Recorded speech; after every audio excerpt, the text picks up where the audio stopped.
Great, thank you. So, hello, teachers.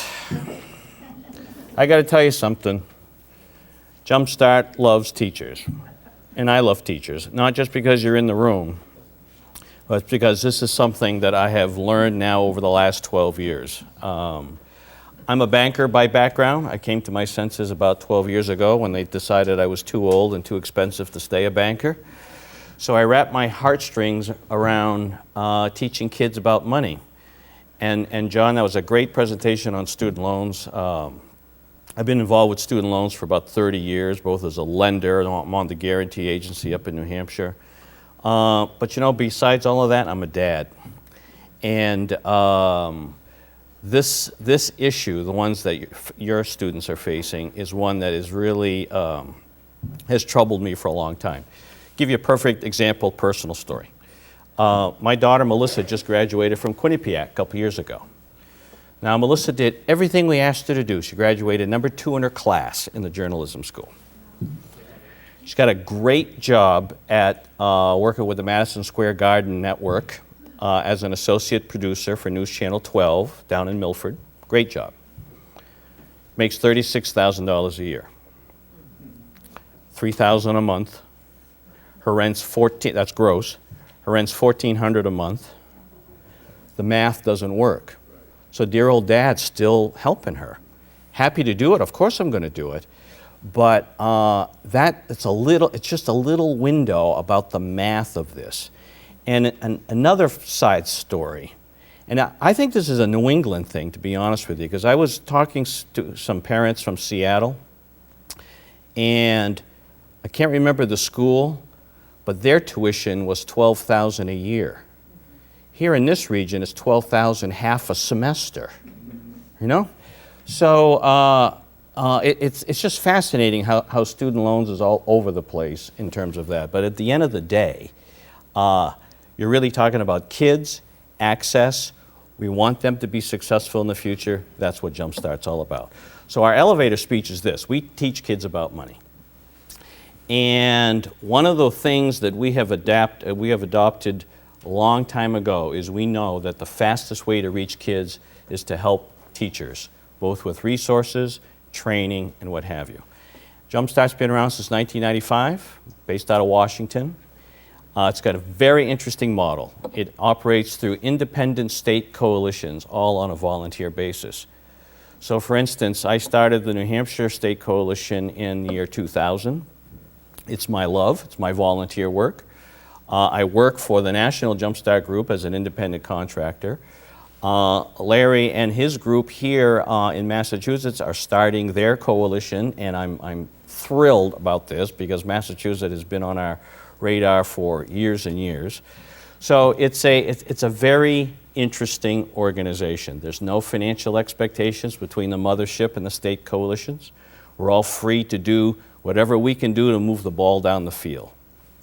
So it's something that I've really have come to love. I hope it'll define my life at some point, but I'm not ready to go just yet. I just want to get that out there. As I mentioned here, I'm going to go through these slides fairly quickly. We're based out of Washington. One of our biggest assets, I believe, for teachers is our Clearinghouse. Our Clearinghouse has about 800 different types of teaching resources. Over half of them can be downloaded for free. We're going to go through that here a little bit. It's really now sort of being viewed as the go-to source for resources for kids. Jumpstart mission is K through college. I think for the most part we really focus K through 12, but we did add the college element a few years back. You know, in reality, a freshman and a high school senior, not much different. Matter of fact, you know what I heard on the news this morning? Talk about that. The word freshman popped into my head. I think it's North Carolina that's got a bill in their state legislature to no longer call a first-year student a freshman because that sort of implies some gender. So they're going to call it a first-year student. It's a gender problem, you know? Freshman. Yeah, what happens with human? That's a good one. Hey, Scott, you can make the jokes during your presentation, and let me make the jokes through mine. Our clearinghouse has some criteria. It has to be educational and informative. It has to focus solely or predominantly on personal finance and can include things like economics, entrepreneurship, consumer science. It has to be accurate and up to date, and it's got to be presented in a balanced, unbiased way. In addition, it's got to be available to anyone in the United States, even though, based on the calls I got this week from Korea, that it's, you know, the internet is the internet, right? Cannot contain offensive, discriminatory language, cannot sell or promote specific financial products. There are many of our corporate partners. Let's take one, for example. Wells Fargo Foundation has a great free curriculum called Hands-On Banking. In order for that to be in the clearinghouse, it can't attach itself to the Wells Fargo banking products. And it cannot offer financial advice beyond the extent appropriate for a general audience. You all, I understand, received the standards today. You've got a copy of that? The clearinghouse has to match to the standards. The standards were first developed in '02. They were revised in '07. They were a lifeline to me in New Hampshire a few years ago. In 2006 in New Hampshire. First of all, we're the only state in New England, still correct, that has economics as a graduation requirement. And in '06, the State Board of Education was going to change that, so we were at risk of losing that requirement.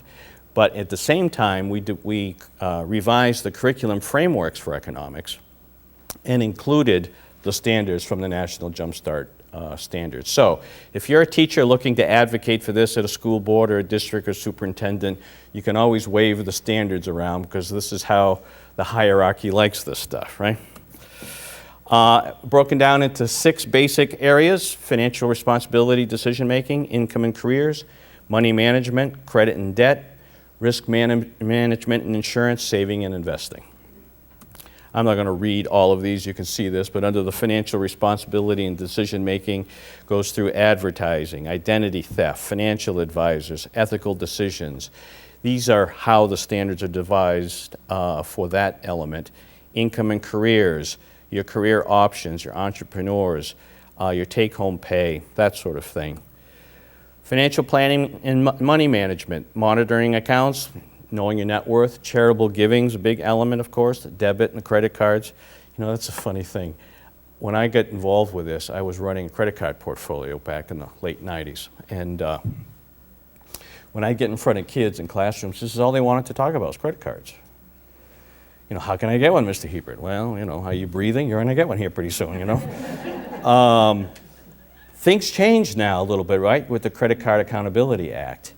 And yet, you're starting to now hear some resources. And you know, the one thing that I never agreed with the Credit Card Accountability Act, and a little bit controversial, is that when they stopped the requirement, or they included the requirement that you had to be 21 to get your own card. I didn't like that. And the reason I didn't like that is because it didn't address the education piece of it.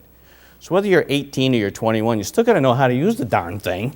You still got to realize it's really a cash element and that, you know, the problems associated with by carrying long balances.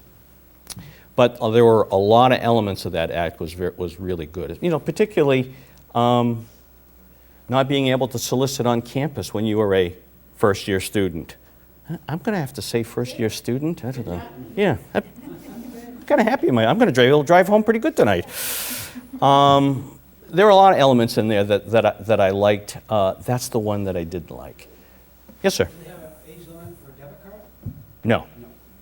No, debit card is essentially a savings instrument that allows access. And I could go off tangent. John, you did fabulous staying on track. I could see you heading off this way, and you went right back. I said, I got to follow that guy. Other elements, credit and debt. All the various elements between auto loans and student loans and the mortgage. Did I tell you I have a thing about student loans? Yeah, I did. Risk management and insurance, saving and investing, all of the different elements associated with that. So when it gets, this is the screen I sort of wanted to spend some time with here. When it gets down to searching the Clearinghouse, there's a couple of ways to do it. You can either browse it, which there's 800 pieces in there, so obviously you're not watching So You Think You Can Dance, you have time to do this. Or you can look a list of just the free materials. Or my favorite is this first one, you search it. You can search the Clearinghouse by grade level, type of curriculum, whether it's a simulation or a lesson plan, comic books, I mean, any of the tools, you can search it that way. We also have an element there to provide feedback to us and to submit materials to the Clearinghouse. I got to give you some disclaimers. We do not distribute Clearinghouse materials. We have it on our website. You contact the provider and make the arrangements yourself. You can either download it, or if there are items there for sale, you make those arrangements yourself. Inclusion in the database does not constitute a formal endorsement of the materials, and an implied endorsement may not be used to advertise. So those are sort of our disclaimers. So just to summarize this here quickly, free access, jumpstart.org. You'll see a button on the navigation bar that says Clearinghouse. Over 800 titles, 50% of them can be downloaded for free. Updated continuously. They're tied to the national standards. And we have also a direct URL here if you like as well, jumpstartclearinghouse.org. But wait, there's more. For $19.95. Do you ever notice how every one of them are $19.95? Here is our manager, if you ever wish to get in touch with her to ask questions about the Clearinghouse. Ann Bannister is her name. Her contact information is also on the website. And here are some other things we have for you. When you go onto the Jumpstart website and you go onto the navigation bar that says download, or I think it might say downloadable resources. I feel like it says download. Anyway, you can download some best practices that we have developed from information we've gotten from other teachers. There's the resource that I think, Larry gave out today, the Making the Case. Again, these series of statistics that we update every April in terms of making the case on why it's important to teach kids about money. The national standards are there. And I want to talk a minute here for you for the reality check in a second. Now, let me go back. Our other resource, obviously, the State Coalition. So I couldn't be prouder of what Larry and the gang are doing here to get started. Because remember, they're all busy guys, right? Larry's on every time I turn on television, I see him on CNBC. I'm like, what the heck? I know that guy. And your hair is getting lighter all the time, Larry. I'm just yeah, right. I'm just going to say. This reality check's on the homepage of the jumpstart.org website. I love this. Now, it's not exact, so don't jump all over me when I tell you that it's not exact. However, here's what it is. It asks a series of questions and this is for your students. I want to say there's 10 questions. And I think it makes the assumption that the high school student is now 24 years of age. So you're out of school. So it asks questions about their lifestyle. How many times you're going to go out to eat? Are you going to have a gym membership? You're going to have your nails done? You're going to rent movies or DVDs? Well, who does that now, right? It just goes through a series of questions. You're going to live at home? You're going to have your own apartment? You're going to have a roommate? And it goes through these questions. At the end, it says, are you ready? You hit the button, and it comes back with the hourly wage you need to make to support the lifestyle that you just created. And with that are all the jobs associated with that hourly rate. Now, it was done with the U.S. Department of Labor statistics. I think it's dated, but at least will get you into the conversation. Kind of a cool one, completely free. Another thing I want to tell you about that is one of our new initiatives is called the Jumpstart Teacher Training Alliance. About 2 years ago, there were 12 of us that were in Washington at the Department of Ed for a meeting. By the way, I'm not being recorded, am I? Oh, yes. Yes, you are. But say it anyway. Okay. You want to know where money is for education? It's in the building of the U.S. Department of Education. Wow, marble floors, the best of, I'm like, come on. Anyway, the major stakeholders of teacher training met. We sat around the table. We had folks from the White House there. We had these folks as well, the Council of Economic Education, FDIC was there, Jumpstart was there, Junior Achievement, National Endowment for Financial Education, the Take Charge American Institute, U.S. Department of Education was there, as was Treasury. We all do teacher training in some ways, workshops like today, day-long trainings. Yet it felt like, at least collectively, we came to the conclusion that, we do all this training, but are the teachers improving their own knowledge? Or are these trainings simply focused on how to teach it in the classroom? What do we do for teachers? Well, again, I started out by saying Jumpstart loves teachers. So we said, why would we think that teachers are any different than anyone else in terms of their own knowledge and comfort level? So let's develop a teacher training initiative, program, to help them. So where we are with this initiative is that through the collaboration of our friends from NEFI, the National Endowment for Financial Education, we have created an 18 to 24-hour curriculum expressly for teachers. It's not about resources, it's about your own comfort level with personal finance. We have pilot tested this in 5 locations around the country. One of them was nearby here in Vermont. And the unique piece about this training, usually done over 3 days, right? 24 hours, 8 hours a day, it's kind of intense. The unique thing about this training is that 6 months after the training, we do a behavior assessment. So we do a behavior pre-assessment and a behavior post-assessment. And what the research has told us is that after the training, teachers actually change their own behavior and how they manage their own money. And our belief, at least from this initiative, is that the more comfort and the more skilled the teacher is, the better that teacher is able to evaluate all of the crazy number of resources that are out there and will be more effective in trying to reach kids. So that's the idea behind this. As I say, we've done 5. We hope to have this ready by the end of the year for distribution for organizations. Frankly, I've got in my head, Scott, we ought to do something in New England. We ought to do a 3-4 day event here in New England with the Federal Reserve, do it at Harvard, I don't know what, but I mean, we ought to try to do that sometime. So that's pretty exciting. The other thing, this is my baby too, it's happening next week in Chicago. Has anyone been to the National Jumpstart Conference? Seriously? Are you going to Chicago? What? You are? Yeah. I got a good time for you. Why not? How come? Yeah. It's just for you, except it's expensive. So here's what we do. Jumpstart, through some amazing sponsorships, have been able to do a teacher training, a teacher conference for about $300, includes free hotel. This year it's at the JW Marriott, which is crazy gorgeous, and all your conference meals. So all you got to do is get there. Your situation is something I've heard now since Labor Day, since we've opened registration. And I'm now calling, as a matter of fact, at the Jumpstart board meeting next week, I'm going to tell them this is education's dirty little secret.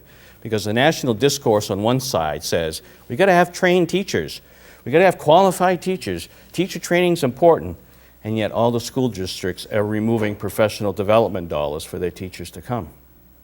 I can't even tell you how many heartbreaking stories I've heard.